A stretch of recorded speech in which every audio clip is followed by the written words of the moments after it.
Ta parole est la vérité. Ta parole est la vérité.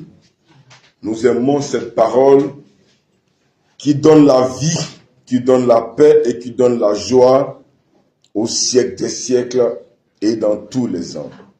Que le nom de notre Dieu soit béni au nom puissant de Jésus-Christ. Amen et amen. Amen. Voilà, donc Matthieu chapitre 4. Matthieu chapitre 4, verset, nous allons lire les versets 4, verset 7 et verset 10. Matthieu chapitre 4, verset 4, verset 7 et verset 10. Il est écrit ceci dans Matthieu chapitre 4, verset 4. Jésus répondit, il est écrit, l'homme ne vivra pas de pain seulement, mais de toute parole qui sort de la bouche de Dieu. Verset 7.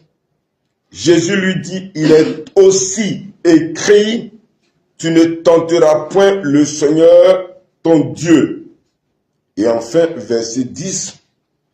Jésus lui dit, retire-toi, Satan, car il est écrit, tu adoreras le Seigneur ton Dieu et tu le serviras lui seul. Amen. Amen. Amen. Alors, par la grâce de Dieu, aujourd'hui, nous allons nous entretenir sur un sujet important. Notre sujet est formulé comme ceci, les deux armes de victoire du Seigneur Jésus-Christ. Les deux armes de victoire du Seigneur Jésus. Notre Dieu est un Dieu victorieux. Il a triomphé durant tout son séjour terrestre. Et il est mort le troisième jour, il est ressuscité dans la gloire. Et nous tous, nous reconnaissons sa suprématie. Nous reconnaissons sa grandeur. Et nous savons, avec preuve à l'appui, qu'il a triomphé sur toutes sortes de situations. Tout homme, qui le veuille ou pas, sera confronté à toutes sortes de situations difficiles. Les complications, les difficultés, les oppressions, les troubles, les pressions sataniques, les pressions humaines vont toujours faire partie de notre quotidien en tant qu'homme et en tant qu'aussi enfant de Dieu.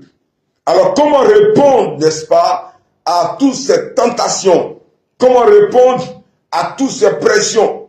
Comment répondre à toutes ces difficultés que nous allons rencontrer tout le long de notre vie? C'est notre, n'est-ce pas, sujet en ce jour. Nous allons nous inspirer de notre Seigneur, le Sauveur et Seigneur de l'humanité, celui qui a la clé de la victoire, celui qui a la réponse à toutes choses, celui qui a été dans la chair comme un homme, qui a vaincu et qui peut nous montrer réellement par sa puissance et par sa grâce comment nous aussi, nous pouvons triompher. Amen et amen. Amen. C'est lui le modèle par excellence. Amen. C'est lui que nous copions par excellence. C'est lui que nous devons imiter par excellence. Amen. Celui qui veut qu'on l'imite, il faut qu'il soit imitateur de Christ. Voilà pourquoi l'apôtre Paul a dit, soyez mes imitateurs comme je le suis moi-même de Christ. On ne suit pas ceux qui disent, faites ce que je dis, ne faites pas ce que je fais. Non. Sous prétexte que l'homme est homme, on est humain, donc il peut avoir des erreurs, donc faites ce que je dis là, ne faites pas ce que je fais. Non. On ne suit pas ces genre de personnes-là. Amen et amen. Jésus-Christ, il était dans le désert. Il allait jeûner et prier. Et dans le désert, il a eu affaire à Satan, qui est venu en personne contre lui-même. Bien, mes frères et sœurs, tu auras affaire à Satan. Tu auras affaire à des démons. Tu auras affaire à des hommes méchants. Tu auras affaire à des entités spirituelles. Tu auras affaire à des puissances mystiques. Tu auras affaire à des puissances de ténèbres. Tu auras affaire à des œuvres démoniaques. Mais pour triompher de toutes ces choses-là, il faut connaître les deux armes que Jésus a utilisées afin que ta victoire soit totale. Amen. Il te faut triompher. Il te faut avoir la victoire. Il te faut dominer. Ça fait partie de l'ADN d'un enfant de Dieu. La Bible dit que tout ce qui est né de Dieu triomphe du monde. Et la victoire qui triomphe du monde, c'est notre foi. Le socle de toutes choses, c'est la foi. Mais Jésus a utilisé deux armes que nous allons voir en ce jour. Et je sais que cette parole va te faire du bien. Amen. La première arme que Jésus a utilisée, que nous voyons ici à 3 reprises manifestée, c'est l'expression « il est écrit ».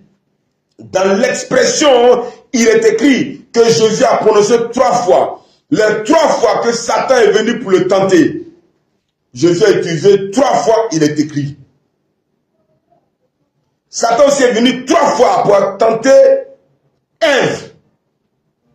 Et il viendra toujours 3 fois encore pour nous tenter. Ça qu'on appelle la convoitise des yeux, la convoitise de la chair et l'orgueil de la vie. Ça s'est passé avec Ève, ça s'est passé avec Jésus. Et ça continue encore à notre période. Et avec tout ce qu'il y a derrière comme pression, comme attaque. Amen et amen. Amen. Donc, Satan est venu et il a essayé de triompher de la vie de Jésus. Mais Jésus s'est appuyé sur la parole. Voilà pourquoi à 3 reprises, les 3 fois que Satan est venu, il dit, il était écrit. Bien mes frères et sœurs, Dieu veut que nous remportions la victoire. Et la première arme qui est utilisée ici, c'est la parole. La parole de Dieu est l'arme de la victoire. La parole de Dieu est l'instrument de la victoire. La parole de Dieu est le moyen de la victoire. Voilà pourquoi, bien aimés frères et sœurs, quel que soit tout ce qui peut se passer, appuie-toi sur la parole. Ça peut paraître bizarre, un seul verset. Je vais faire quoi ce verset? Un seul verset seulement. Souvent on veut pas, on pense que c'est insuffisant. Donc nous-mêmes on veut peut-être ajouter un peu des frémissements. On veut ajouter un peu des agissements. On veut peut-être se manifester de façon physique pour sentir qu'on est dans le combat. Non, bien mes frères et sœurs. Il suffit simplement de citer la parole comme Jésus. Il est écrit. Il y a eu un débat où quelqu'un a dit non, que pour qu'un chrétien ait la victoire, il faut qu'il donne le verset et la référence. Non, on n'a pas besoin de donner la référence. On n'a pas besoin de donner la référence. Par exemple, quand Jésus dit ici, quand Satan vient lui dire qu'il faut transformer le pain, la pierre, en pain, il dit non, que l'homme ne vivra pas de pain seulement, mais de toute parole qui sort de la bouche de Dieu. Jésus a cité quoi? Jésus a cité Deutéronome, chapitre 8, verset 3, sans donner la référence. Il n'a pas dit, il est écrit dans Deutéronome, chapitre 8, verset 3. Non, c'est pas Deutéronome, chapitre 8, verset 3 qui a dit que Satan va s'effrayer. Non. Mais c'est le fait que tu dises qu'il est écrit que l'homme ne vivra pas de pain seulement, ça déstabilise Satan. Amen et amen. Amen. Tu peux t'attendre de jeûner et puis tu as faim. La faim te prend de la tête jusqu'aux pieds. Et puis Satan te propose un repas, une nourriture habituellement qui n'est même pas vraiment très intéressante. L'odeur devient agréable à tes narines. Tu dis simplement que non, il est écrit que l'homme ne vivra pas de pain seulement, mais l'homme aussi doit jeûner. Si tu dis ça, cette phrase-là va faire partie de la fin. Je vous assure, c'est une puissante âme. Amen. Oui, employez la parole du Seigneur. Voilà pourquoi le Seigneur a dit dans Josué chapitre 1, verset 8, que ce livre de la loi ne se loin pas de ta bouche. Le livre de la loi, la parole. Voilà pourquoi Pierre a dit, sur ta parole. Sur ta parole. Bien mes frères et sœurs, tu n'as pas besoin de connaître forcément la référence, mais souviens-toi de ce que Dieu a dit dans la parole. Souviens-toi et cite les versets. Souviens-toi et appuie-toi sur la parole. Car cette parole-là, elle est puissante. Cette parole va produire son effet. Cette parole va produire son effet. Marche par la parole. Appuie-toi sur la parole. Et non sur tes raisonnements. Et non sur tes expériences. Et non sur ta connaissance. L'ivresse, ainsi de suite. Mais sur la parole. Car la parole de Dieu est le socle. La parole de Dieu est le fondement. C'est une puissance. Ce qui sort de la bouche de Dieu est puissant. Ah oui, la parole de Dieu vient de la bouche de Dieu. Donc ce que Dieu dit, c'est accompagné de feu. Car la parole est comme un marteau. La parole aussi est comme une épée. La parole aussi est comme un feu. Donc quand tu dis qu'il est écrit, tu t'appuies sur ça, tu auras des résultats. Tu t'appuies sur ça, tu t'appuies sur ce qui est écrit, tu t'appuies sur le fondement de la parole, tu vas avoir des résultats. Tu vas avoir des effets. Tu vas avoir de l'accomplissement. Bien, mes frères et sœurs. Mais pour que tu puisses connaître la parole, ou t'appuyer sur la parole, il faut quoi? Il faut la connaître. Amen. Amen. Pour que tu puisses dire la parole, pour que tu puisses citer la parole, pour que tu puisses faire référence à la parole, il faut quoi? Il faut la connaître. Quand il dit connaître, c'est de connaître ce que Dieu a dit. Voilà pourquoi Satan m'a dit, est-ce que Dieu a-t-il réellement dit? Dieu a-t-il réellement dit? Amen et amen. Amen. Il faut la méditer.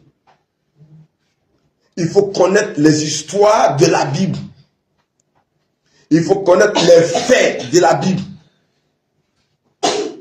Il faut, n'est-ce pas, laisser ce que la parole de Dieu a dit, remplir ton cœur.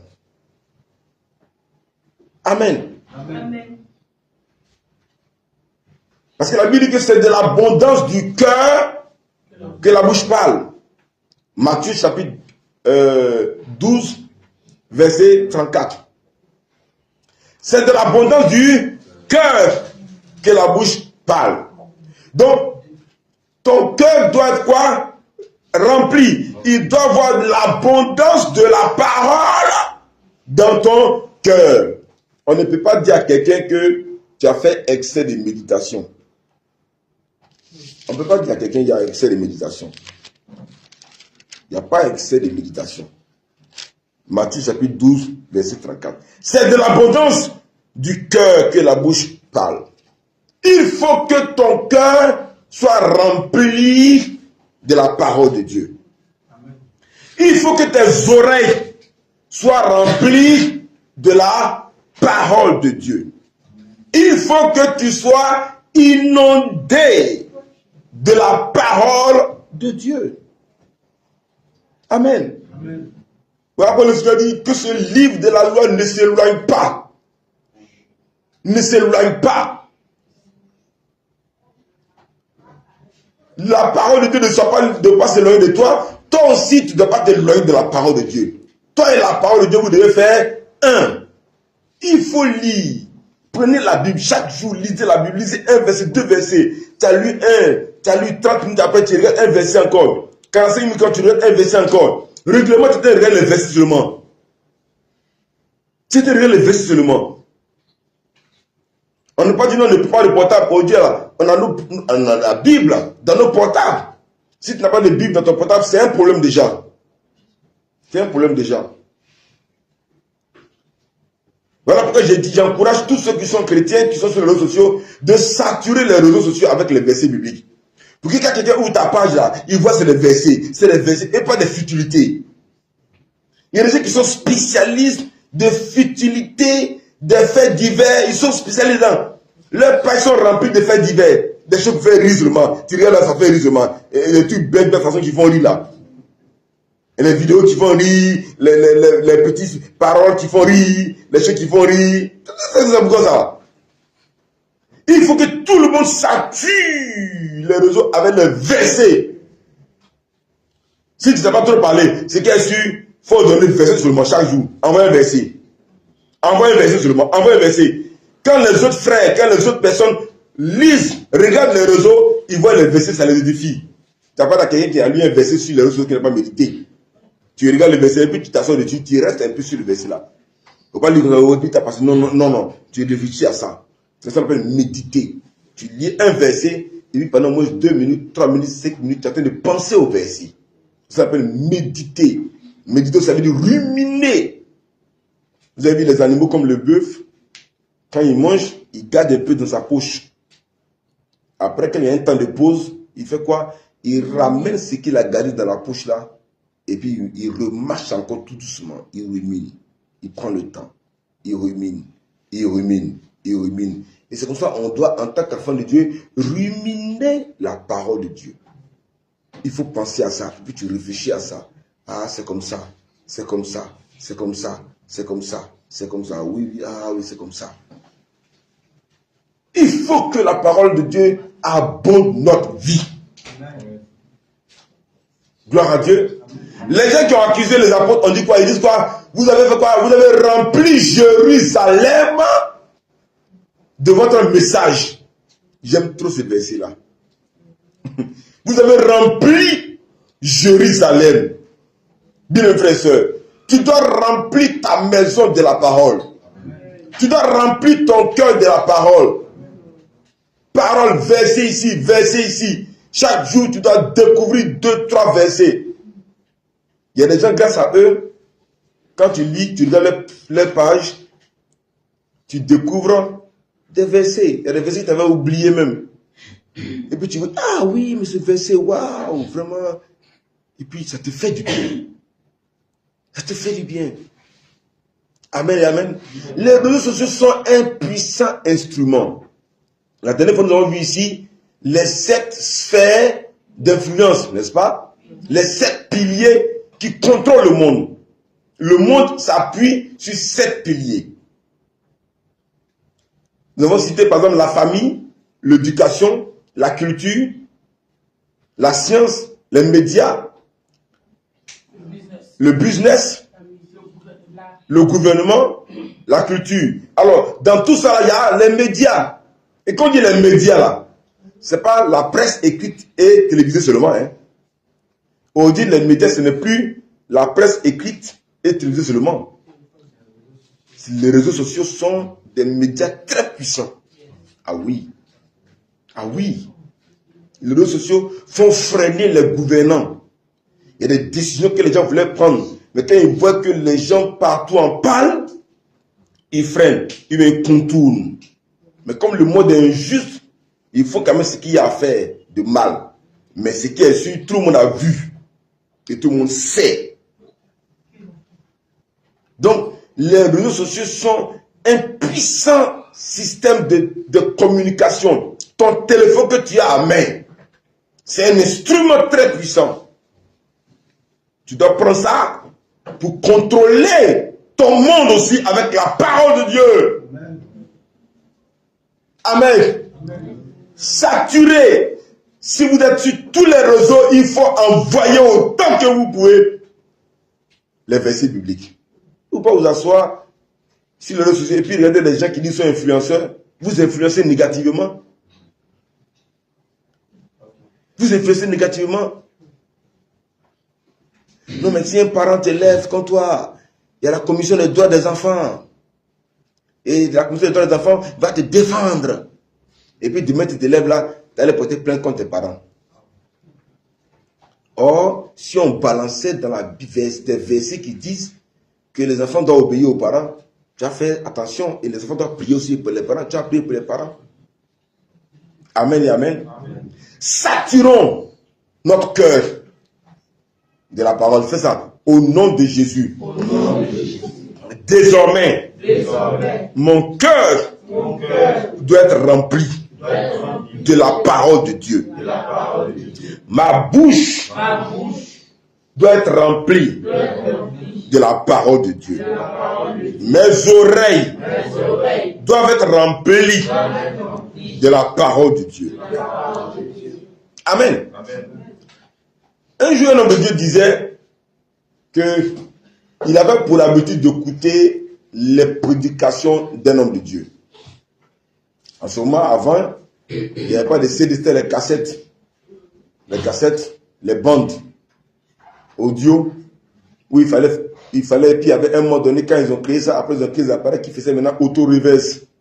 C'est-à-dire que quand tu appuies le système d'auto-reverse, ça joue la face A, et puis ça joue seul la face B. Il y avait, n'est-ce pas, des bandes de 30 minutes. 30 et 30, ça fait 1 heure. Après, ils ont créé les bandes de 45 et 45, 90. Et donc, lui, dans la journée, il faisait passer la prédication de l'homme de Dieu dans sa maison. Donc, régulièrement du matin au soir, quand tu arrives chez lui là, ça passe. La prédication passe. La parole qui est prêchée passe. Ça passe, ça passe, ça passe, ça passe, ça passe. Jusqu'à ce qu'un jour, pendant que ça passait, l'homme de Dieu a dit quelque chose. Et il a senti la puissance de Dieu se manifester en lui. Ça a déclenché l'onction de Dieu dans sa vie et c'est fini. Il est rentré dans un ministère glorieux. Amen. J'ai fait un enregistrement aussi comme ça, d'un temps de prière que j'ai envoyé à une sœur. Il a dit, laisse couler dans ta maison. Prie avec, cite les versets qu'il cite. Laisse couler. Et elle a fait ça, elle a fait ça. Et puis un jour, elle s'est retrouvée devant une situation. Et puis, ce que je disais là, lui est revenu tranquillement. C'est revenu comme ça. Et puis elle a prononcé les paroles là. Et puis, elle a eu la victoire. Il a dit, c'est comme ça la parole de Dieu fait.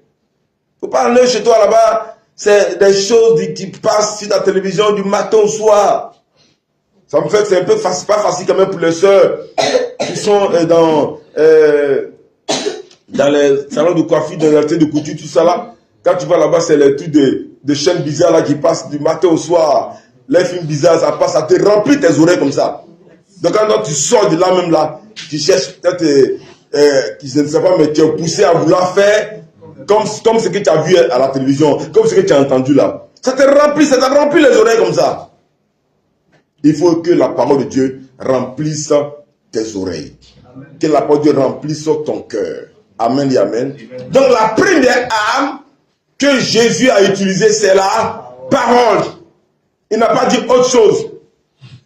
Il n'a pas dit mon oncle qui est venu là, il est grand. Donc dans notre famille, on est grand. Non, il n'a pas dit ça. Il n'a pas dit Satan, tu es un petit. Satan, tu es petit même. Non, il n'a pas dit ça. Il n'a pas dit ça. Vous comprenez bien, non? Il a dit, il est écrit. Il a dit ce que Dieu a dit. Ça, c'est la première arme. La deuxième arme qu'il a utilisée, c'est quoi? C'est sa bouche. Sa bouche. Dis avec moi, la bouche. Amen et amen. Dis mes frères et sœurs, la bouche de l'homme est très puissante. Oui.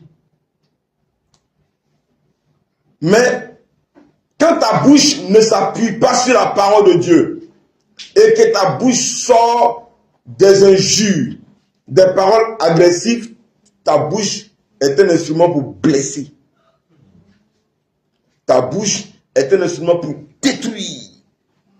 Ta bouche est un instrument pour déstabiliser. Voilà pourquoi le Seigneur dit de faire attention à ce qui sort de notre bouche. Voilà pourquoi il dit dans Matthieu 12, 37 que par ta parole tu seras quoi? Justifié. Et par ta parole tu seras condamné. Matthieu 12, 37. Vous voyez, au verset 34 de Matthieu 12, verset 34, il dit, c'est de l'abondance du cœur que la bouche parle. Quand ton cœur est rempli, que ta bouche parle. Si ton cœur est rempli de colère, si quelqu'un est dans la colère, c'est qu'il sort. Mon frère, c'est comme un poignard. Un poignard. Il n'a pas pris couteau, hein. Il n'a pas pris couteau. Mais sa parole est comme un couteau qui te transperce le cœur. Voilà pourquoi l'homme dit, il faut tourner sa langue 7 fois dans sa bouche avant de parler. Amen. Amen. La bouche. Donc, quand ton cœur est quoi? Est rempli, ta bouche va faire quoi? Va parler. Mais ton cœur doit être rempli de quoi? On a dit quoi? Ton cœur doit être rempli de quoi? On a dit quoi? De la parole. Ton cœur doit être rempli de quoi? De la parole. Et quand ton cœur est rempli de la parole, ta bouche va parler la parole. Donc ce que Dieu veut, comme Jésus l'a fait, il a ouvert sa bouche contre Satan. Il n'a pas insulté Satan. Hein. Quand Satan est venu, il dit Satan, tu es petit. Il n'a pas dit ça, tu es petit. Non. Sa bouche qu'il a prise là pour parler, il a cité des versets bibliques. Il faut que tu cites des versets bibliques. Il faut que tu cites des faits bibliques. Il faut qu'avec ta bouche, tu rappelles à ce que Dieu a dit. Et quand tu vas rappeler avec ta bouche, Satan sera déstabilisé. Amen. Gloire à Dieu. Amen. Voilà pourquoi je dis que ce livre de la loi ne se loigne pas de ta bouche. Mais pourquoi on dit ça? On dit ce livre de la loi, Josué, chapitre 1, verset 8. Que ce livre de la loi ne se loigne point de ta bouche. Médite-le jour et nuit. Mais pourquoi on dit que ce livre de la loi ne se loigne pas de ta bouche? Normalement, on doit dire que ce livre de la loi ne se loigne pas de tes yeux et tes oreilles. Pourquoi? C'est ça. On peut dire c'est comme ça. Vous voyez, c'est les yeux qu'on lit et c'est les oreilles qu'on écoute. Donc, que ce livre de la loi ne se loigne pas de tes yeux. Donc, il faut le lire matin, midi et soir. Jour et nuit. Jour et nuit. Je lis des versets, je lis des chapitres, je lis des histoires. Je mets des cassettes, je mets des CD, je mets l'audio, mon portable, et mon portable joue régulièrement des sons, des prédications. Mais pourquoi on ne dit pas ça? On dit ta bouche, pourquoi? Parce que au final, c'est ta bouche qui va confesser la parole. Amen. Il y a des gens là, quand ils parlent, tu es content. J'ai un ami pasteur, quand il parle, je suis content d'être avec lui. Parce qu'il est en train de parler comme ça là, il va te parler des choses de Dieu au fait. C'est-à-dire que quand il parle là, c'est la parole de Dieu. Non, il parle, quand il parle, même quand il parle de la vie active, tu sens la parole de Dieu dedans. Ça te édifie, ça t'encourage. Quand il parle, il y a des gens comme ça, quand il parle, il te parle des faits bibliques, il te parle de la parole. Vous savez, ce qui est extraordinaire, et vous avez remarqué que les gens, moi j'ai vu ça au début quand je me suis converti, même avant que je me convertisse là, il y a des gens qui m'évangélisaient, que je connaissais, qui ne sont pas allés à l'école. Mais parce que ils marchent avec Christ. Ils fréquentent une église.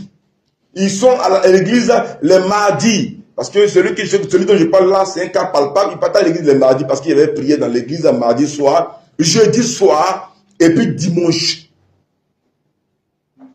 Donc il était régulier à l'église et puis il m'évangélisait. Mais quand il te parle le français qui n'est pas à l'église là, qui n'est pas à l'école là, quand il te parle le français, il te parle le français soutenu. Il parle bon français comme ça. Moi, je posais la question même quoi. C'est après quand je me suis converti, je comprends pourquoi les gens qui ne sont pas à l'école, qui n'ont pas appris à lire et écrire, savent si bien s'exprimer parce que tout simplement, ils écoutent des prédications. Alors quand on prêche là, dans la Bible ici, on parle avec un langage soutenu. Ok? On parle ici. On ne dit pas, alors Jésus fut amené par l'esprit dans le désert pour être tenté par le diable. On ne dit pas ça. On parle bien, n'est-ce pas? Donc le fait de bien parler, que lui l'écoute, comme on parle bien là, ça l'influence dans son speaking, dans son parler. Gloire à Dieu.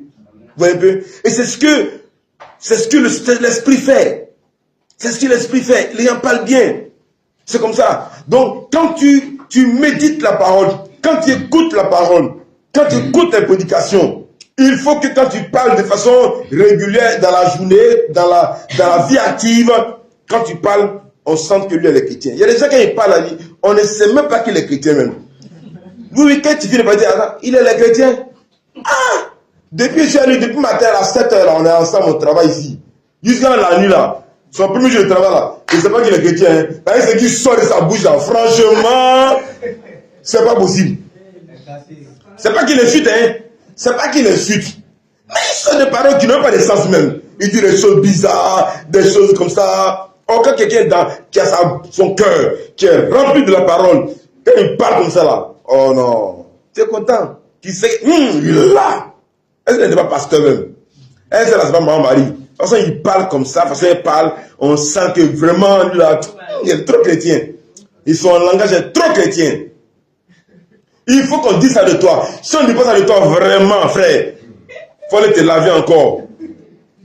Il faut te remettre en cause. Il faut te ressaisir. Tu dis, hey, Seigneur, délivre-moi des paroles déplacées, insensées. Amen. Amen.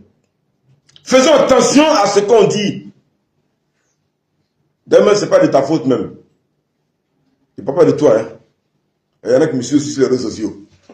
Ce n'est pas de ta faute. Quand tu entends des choses bizarres, tu sors des choses bizarres. Amen et amen. Amen. Gloire à Dieu. Donc, bien aimés frères et sœurs, la deuxième âme, comme je l'ai dit, c'est la bouche que Jésus a utilisée. Que ta bouche soit sanctifiée. Amen. La Bible dit que de notre bouche sortent des paroles pleines de grâce. Des paroles pleines de grâce. Amen. Amen. Tu es dans le taxi, par exemple, d'un véhicule en commun, et puis les gens parlent des faits de société. Et toi, tu ne tombes pas dedans pour dire, oh! C'est comme ça, ils sont, hein? Tu dis, vous savez, c'est les choses de la fin des temps. Pendant que tout le monde dit, oui, ils sont comme ça. Tu dis, non. C'est les choses de la fin des temps. Il faut simplement avoir confiance à Dieu et prier. Parce que dans la fin des temps, il est écrit que les hommes seront méchants. Voilà pourquoi un seul individu, il va voler 10 milliards lui seul. Et puis vous là, votre 100 000 francs que vous avez à 10 pour partager, il va prendre encore dedans. Lui, c'est la plus 10 milliards, non? Il voudrait 100 000 francs, vous avez 10, non? Il va prendre un peu 20 000 dedans encore. Pour dire non, qu'il doit payer, faire quelque chose. C'est parce que les hommes sont méchants, en fait. C'est comme ça. Voilà. C'est-à-dire que tu parles quoi? Quand on dit ça là, tu dis, oh, mais on est foutu, mais on ne va plus manger. Tu dis, hey, mon âme, on ne va plus manger. Oh. On va mourir tous de faim. Non, toi, tu ne parles pas comme ça. Hein? Tu ne parles pas comme ça. Tu dis, ayons confiance à Dieu, c'est tout. Voilà. Moi, je pense que Dieu a dit qu'il pourvoira nos besoins. Et toi, mais tu dis quand même. On est en train de dire qu'on va mourir de faim, que ça ne va pas. Il faut dire comme nous a dit non, que Dieu pourvoira nos besoins. Vous voyez, tu changes de langage. Ta bouche est remplie de paroles de l'Esprit de Dieu. Et quand tu parles, le verset, Satan fuit. Quand tu cites le verset, quand tu dis il est écrit, Satan fuit. Il s'éloigne de toi. Parce que de ta bouche sort la parole de Dieu. Qui est quoi? Qui est un marteau. Selon Jérémie 23, je crois bien. La Bible dit que la parole de Dieu, Jérémie 29, 23, que la parole de Dieu est un marteau. Amen. Amen. Et la parole de Dieu aussi est une épée. Hein? On va le prendre rapidement. Hein? Que je trouve ça. Merci Seigneur. Jérémie 23, 29 et 29, 23. Merci Seigneur. Jérémie 23, 29, voilà. Il dit, ma parole n'est-elle pas comme un feu, dit l'Éternel, et comme un marteau qui brise le roc? Voilà. Donc, vous voyez un peu, non? Donc, voici ce que la parole de Dieu est. Elle est puissante. Que Dieu bénisse ta vie au nom de Jésus.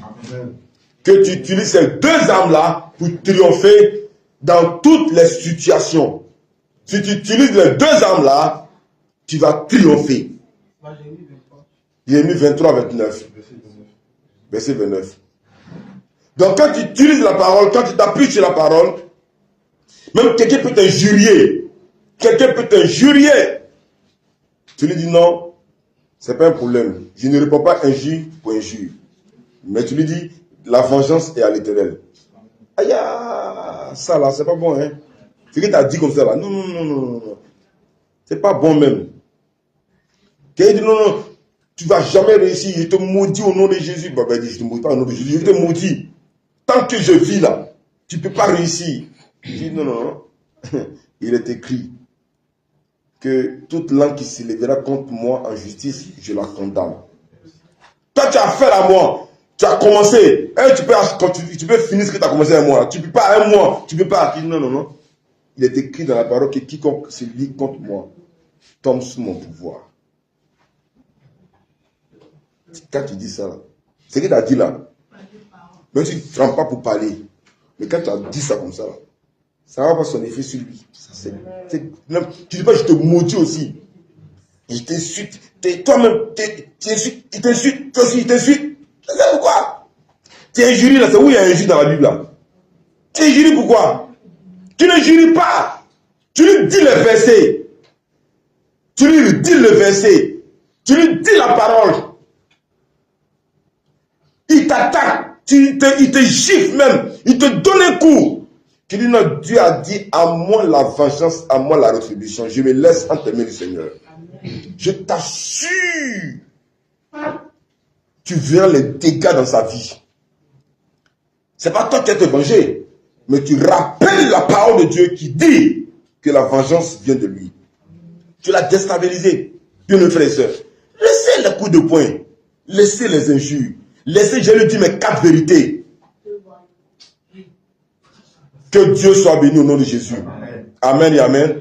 Que cette parole-là s'applique à toi. Que tu t'appuies sur la parole. Que tu utilises les 2 armes que le Seigneur a employées pour vaincre le diable, pour faire fuir Satan au nom de Jésus. Amen. Amen, amen et amen. Que Dieu te bénisse.